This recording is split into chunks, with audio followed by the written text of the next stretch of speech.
एक रात police guest house में कप्तान बर्दाश्त नहीं कर सका। इसकी खौफ से कि एक हफ्ता उसको जेल में गुजारना पड़ा या पड़ेगा, उसके खौफ पे उसने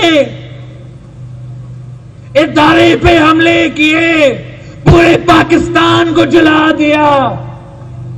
अरे हमारा पीपल्स बस सर्विस का तो क्या कसूर था? केएमसी का वाटर टैंकर ने खान का क्या बिगाड़ा है? ये तो इतना बुज़दिल है, इतना बुज़दिल है कि अपना कायद को जेल से बचाने के लिए, वही जेल जिसमें इसी बुज़दिल ने सदर जरदारी को भेजा था, फरियाद तारपुर साहिबा को भेजा था, उसी जेल में जाने के लिए कप्तान डरता है।